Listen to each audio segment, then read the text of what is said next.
Assalamu alaikum wa rahmatullahi wa barakatuhu. Hordoftoonni Abduu Mobile App hundi keessan baga jiratan isiniin jedha.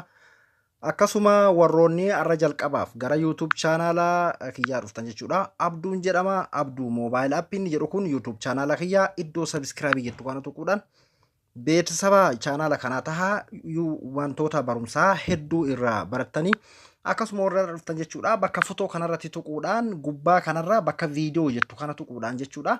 Viidiyooleen barumsaa hedduutu as jala jira. Haala kanaan irra deemaati. Takka takkaan laala. Mata duree isaa jijjiiree jira. Mata dureedhaan waan barbaadan keessaa osoo hin taane keessa waan isin barbaadan hedduu jira. Laalan isin jedha. Mata dureen irra qabadhee dhufe jechuudha. WhatsApp yoo fayyadaman isa kana yookiin ofirraa dhiisuudha. Dhuguma WhatsApp yoo fayyadaman isa kana ofirraa dhiisuudha. Angara kiyyaan jedheetiin jira. Isinis akka jettan abdiin qaba. Baay'ee tokko bareedaadha. Appilikeeshina baay'ee bareedaa tokko jechuudha. WhatsApp ajaa'ibaati jechuudha. WhatsApp kun jechuudha WhatsApp normaalaan garaagarummaa guddoo qaba. Duraan fakkeenyaaf GB WhatsApp isiniin fayyadama, yoo WhatsApp isiniin fayyadama, WhatsApp bilaa isiniin fayyadama jechuudha. Inni har'aa kana hundarraa yoo adda hunda isaatu ni caala jechuudha.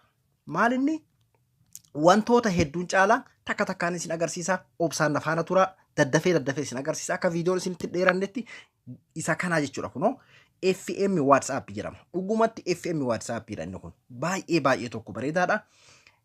Liinkii isaa viidiyoon amma waraabuu jiru kana jala isiniif kaha jechuudha. Yeroo isinii kaa'e baay'ee karaa laafaadhaan akkanatti irra gattuu xariitiin yeroo isin gartee liinkii isaa sarchi gootan bifa kanaan isinii dhufa ofii isaatii daawulood kajettu asumarratti isinii dhufa kunoo daawulood ta'e tona qofa tuuxaniitiin irraa daawulood godhattan jechuudha. Warri ammoo telegiraama kiyya qabdan telegiraama kiyya irraa buufachuu dandeessanii. Telegiraama kiyya warri hin qabne ammoo telegiraama kiyya asuma jala isiniif kaa'e liinkii isaa jooyin godhaatii achirra laaftumatti illee buufachuu hin dandeessan jechuudha.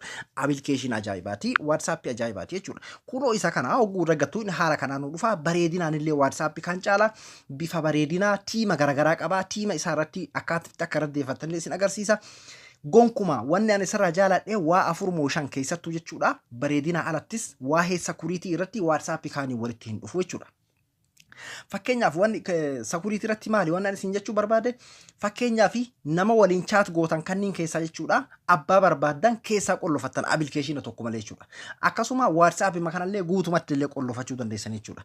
Inni biraa immoo maalinni yeroo isin WhatsApp seentanii seenuu baattanii fayyadamtanii miseejiin isin ergitan nama san gahee gayuu baate wanna takkallee guutuutti dho'isuu dandeessan jechuudha. WhatsApp kaawwan akkasii miti jechuudha. Fakkeenyaaf sa'a gana dura online irraa ba'e sa'a gana dura online seene ka jedhu mul'isa. Kuni gonkuma WhatsApp maa fayyadamuu keessanuu hin mul'isu. WhatsApp maa'u akka miseejii hin erga fakkeenyaaf nam tokko gahee gahuu baate wanni beeku hin jiru jechuudha. Haga isin namni kun WhatsApp maa'u qabaa jettanii shakkitan takka. Kana qofaa miti. Akka namni isinitti hin dawwalle nama isin barbaadan malee fakkeenyaaf yoo namni 500 moobaayila kiyyarra jiraate 500 kana keessa nama 2-3 natti haa dawwalamu jedhe godhuu danda'a. Yookiin ammoo namni seef godhe guutuu natti haa dawwalu yoo jedhe danda'a. Gonkumaa namni natti hin dawwalin miseejii malee godhachuu hin danda'a jechuudha. Kana qofaa miti allakkaa'ee isin himuu hin danda'u. Keessa dafee isin agarsiisa. Fakkeenyaaf kanuma jalqaba isin himirraa isin agarsiisa. Haala kamiin nama waliin chat goone qollofan. Fakkeenyaaf kana keessaa nama YouTube lamaan qaba. Maali WhatsApp lamaan qaba. Abdul ka jedhu kana jechuudha. Inni kun chaanala kiyya fakkeenyaaf kana jechuudha. Waan chat nama waliin godhe kana qollofuu fedha akka namni biraan agarre akka tasaa silkii yoo nama bira kaa'e namni ol fuudhee akka agarre maaliin godhaa tuttuqaa gubbaa kana jechuudha. Tagara kintaan jitu irratti ni tuqaa eega isa irratti tuqee jala kana kunoo look conversation kan irratti ni tuqaa. Bootarni moo piinii moo fingerprint feeta jedha. Sadiin kana ni filattan akkuma silkii kaanitti yoo bootarni feetan bootarni gootan yoo piinii feetan lakkoofsa godhuu yoo feetan piinii gootan. Fakkeenyaaf nama lakkoofsa filadha. Eega haala kanaan godhee booda takka lama kun itti godhe. Lammaffaa irra deebistanii takka lama lakkoofsa dura gootan san itti godhatanii jechuudha. Fakkeenyaaf amma yoon uf duuba deebi'ee abduu tuqe koodii na gaafata kunoo osoo as keessaan bahin uf duuba deebi'ee ogguun tuqe koodii na gaafata. Yoo koodii kana beekee malee abbaan fedhee waan abduu waliin chat godhe arguu hin danda'u jechuudha. Kunoo tokko lama itti naqadhee banadhaa jechuudha. Inni tokkoffaan kana. Inni biraa ammoo gonkuma akka namni narratti hin dawwalle yookiin ammoo nama an filadhe malee akka namni irratti hin dawwalle yoo nin godhachuu barbaade ida'uu jalaa tana jechuudha. Ni agartan jeetii jaallata akka masqalaa jirtu irratti ni tuuxanii eega isirratti tuuxanii kan lammaffaa irra jiru kanarratti ni tuuxanii eega isarratti tuuxanii booda eega eda urratti tuuxanii kan lammaffaa irratti jiru akkasiin tuuxan dhifama kan lammaffaa irratti ni tuuxanii eega kan lammaffaa irratti tuuxanii booda lammaffaa irra kan jiru ammallee biraayiviisii turratti tuuxanii eega biraayiviisii irratti tuuxanii booda kunoo jala kana sadaffaa irra kan jiru who can call me eenyu akkasii dawwalu feeta yookaan koolmii irratti ni tuqaa eega asirratti tuqee kunoo amma akkuma agartan kana nobody ka jiru kanarratti yoo gootan kan dhumarra jiru kana jechuudha gonkuma abbaan fedhe waatsaappiidhaan isinii dawwaluu hin danda'u jechuudha. Abbaan fedhe isinii dawwaluu hin danda'u jechuudha. Yoo feetan ammoo ka gubbaa kanarra yoo gootan every yoo asirra godhe namni hundinuu irra dawwala ka seefan godhadhee ka seefan godhatinis yoo ammoo ka jalaa kanarra gootan ammoo namni isin seef godhatan qofatu isin irratti dawwaluu danda'a kaan isin dawwaluu hin danda'u jechuudha. Inni kun ammoo kan sadaffaa irra jiru kun maal inni filattanii abbaa feetan eenyu isinitti haa dawwaluu barbaaddaa fakkeenyaaf abbaa fedhe irratti raayitii godheetiin raayitii jalaa kana tuqaa jechuudha. Ifaami isiniif eega haala kanaan abbaa fedhe filadhee booda haga nama dawwaluu san nama shantu na dawwala ebaluuf abaluu qoftiin naaf haa dawwalan har'a yookiin ammoo haga yeroo fedhetti eega godhee booda raayitii jalaa tana irratti tuquu qofaa jechuudha. Inni biraa ammoo select contact kunillee kanniin keessaa jechuudha. Contact kanniin keessaa kan isin seef godhatan kana keessa qofaa filattaniiti achi keessa gootanii namni biraa tokkollee isin hin argatu jechuudha. Kajalaa kanarra immoo nobody kanarratti yoo gootan nobody irratti yoo gootan abbaan fedhe isinii dawwaluu hin danda'u jechuudha. Kun amma WhatsApp biraa tokkollee hin qabu dhibbara dhibbatti ittiin amanaa jechuudha. Anamma asirra eegan godhee booda uf duuba deebi'aa abbaan fedhe na argachuu hin danda'u natti bilbiluu hin danda'u chaatiin na argata chaat hogguu na barreesse ammoo ifirraa hin cufaa jechuudha. Akkamitti chaat isaaniin dubbisaa yoo fedhe deebisaalleen kennaafi an dubbisee dubbisuu baadhee miseejiin nageettee nagahuu baattee onlaayina seenuu baadhee sa'an ganatti seenee wanni takkallee wanni inni beeku hin jiru eda'uu tanan hin tuqaa san dhoyfuufillee eda'uu kanarra eega tuqee booda bakkuma reefu jechuudha kan lammaffaa jiru kanatti hin tuqaa eega kan lammaffaa jiru tuqee booda biraayiviisii kachuu irratti hin tuqaa eega isarratti tuqee booda isin haala kanaan isinii dhufaa jechuudha jalqaba irratti raayitiin irra hin jirtu jechuudha isa kanniin isin jalqaba haala kanaan isinii dhufaa dhoyfachuu yeroo barbaaddan maal gootanii haala kanaan irratti tuttuqattanii raayitii irra godhattanii jechuudha. Amma raayitii fakkeenyaaf yeroo seenee yeroo ani waraabu hatta miseejii isin namni isinii erge namni isin biraa ni haqa WhatsApp kaawwan irratti yoo akka tasaa dogongora namni miseejii isinii erge uf biraallee haqee isin biraallee haquu danda'a. Laakiin anti delete status tettona jechuudha ni agartan jeetii yaada isii tana yoo raayitii irratti akkana godhattan gonkuma namni eega miseejii isinii argee booda haquu hin danda'u jechuudha. Kunoo tana yoo akkana jiraatti ni haqa. Haala kanaan raayitii yoo godhattan abbaan fedhe jechuudha. Miseejii isinii ergee dogongoraan ergee yookiin ammoo itti sheenahee abbaan fedhe haquu hin danda'u. Miseejiin isin bira seene akkasuma taa'aa inni achi haquullee jechuudha. Ammas maalinni kajalaa kanarra jechuudha. Kontaaktis fakkeenyaaf namoota seef an godhe waliin haala kamiini onlaayin haamu amma kuni kan nama hundaati. Ka kontaaktii jedhu kun ammoo jechuudha. Ka isin seef godhattanis ka isin seef godhachuu baattanis jechuudha. Isa hunda isa raayitii irra gootan haala kanaan. Raayitii irra gootaniiti ookee tajaajiltu tajalaa tana tuuxanii namoonni isin seef godhattan onlaayina seenuu keessan bahuu keessan yeroo isin waraabdan fakkeenyaaf WhatsApp kan yoo onlaayina dhoofannellee yeroo nuti asii deebisaa kennuudhaaf waraabnu rikaardingi jedhee mul'isa. Kuni waan takkallee hin mul'isu. An deebisaa namaa kennuu jiraadhe jiraachuu baadhee dubbisuu baadhee miseejii yoo fedhe dubbisee ofirraa dhiisa wanni an dubbisuu kiyya inni beeku tokkollee hin jiru jechuudha. Shira ittiin dalaguuf osoo hin taane yeroo barbaannetti baay'ee tokko an na gammachiisee jira jechuudha. Garuu isa fayyadamtanii an onlaayinaan seenne jettanii miseejii nama agartee waliin jirtan walitti kijibuu yookiin ammoo muudii walitti haa qabatanii fi miti an yoo fakkeenyaaf namni tokko jechuudha yoo nuti mijaahin akka namni namatti aarreedhaa fi baay'ee tokko nama gargaaraa jechuudha. Warroonni guruppii garagaraa fayyadamtanillee jechuudha.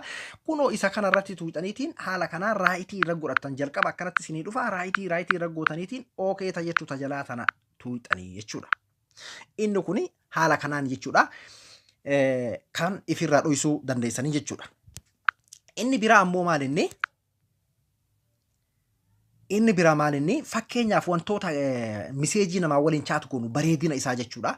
Amma kun akkuma agartan bifa biluullee ta'ee biluu waayiti bifa samaawayii jechuudha ta'eeti adii keessatti qaba. Kana hunda isaa jechuudha tiima garagaraa qaba. Eda'uu kanani tuuna eega isa tuune booda lammaffaa irratti ni tuuna eega lammaffaa irratti tuune booda U-Team kan jiru harratti ni tuina U-Teams kanatti eegatu inni booda download U-Teams kan jiru harratti ni tuina kabar baaddan keessaa kunoo akkuma agartan kana hedduutu jira jechuudha. Kanniin keessaa isin kabar baaddan yoo fakkeenyaaf inni kun naaf ta'e ka jalqabara jiru kun install iddoo itti duraa kana tuqee okay godha ofii isaatii irratti naaf deebi'aa jechuudha. Kunoo amma kun jijjiiramee jira. Kareefuu akkuma isin agartan kana biluu ture amma bifa kana naaf ta'e jechuudha.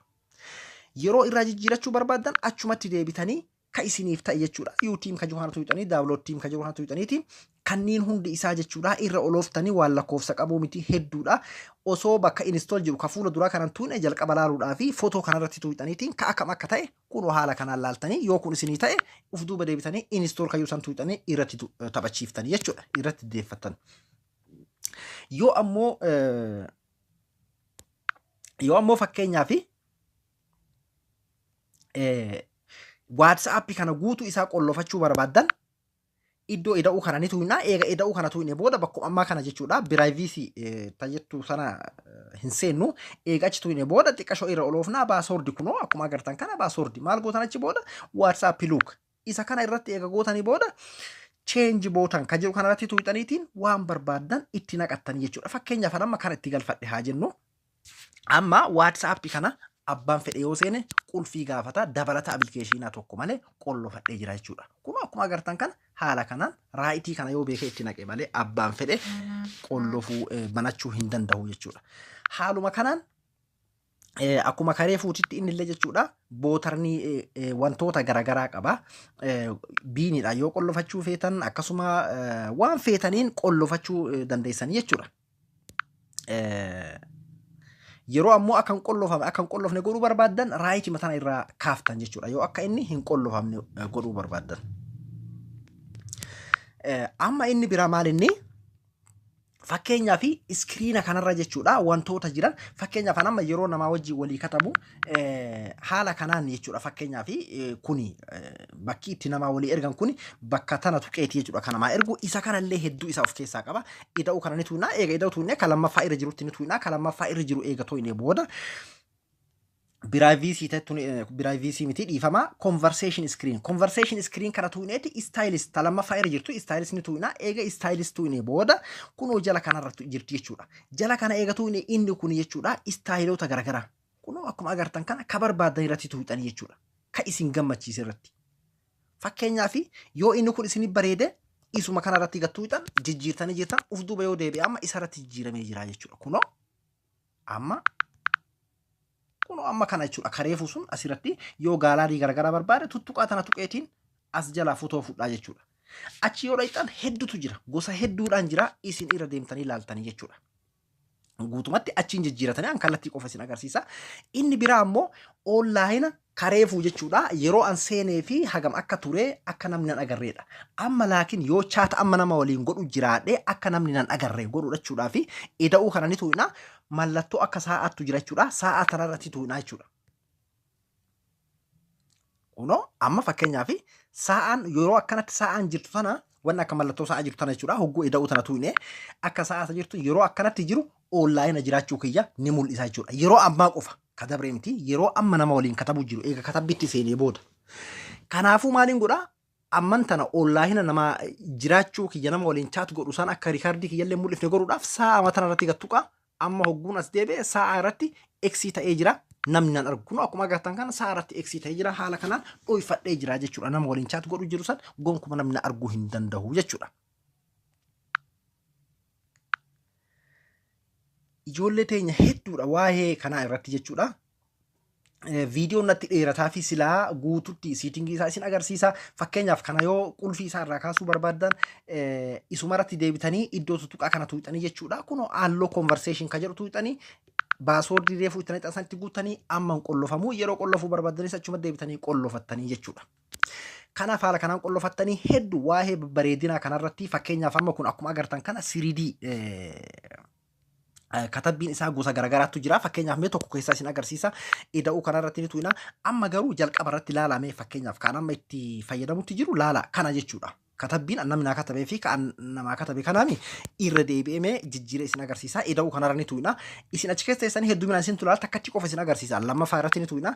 Eega lammaffaa irratti tu'ine booda conversation screen ka jedhu kanarratti ni tu'ina. Stylist ka jedhu kanarratti ni tu'ina. Achi booda jechuudha public style ka jedhu kanarratti ka lammaffaa jedhu kanarratti ni tu'ina.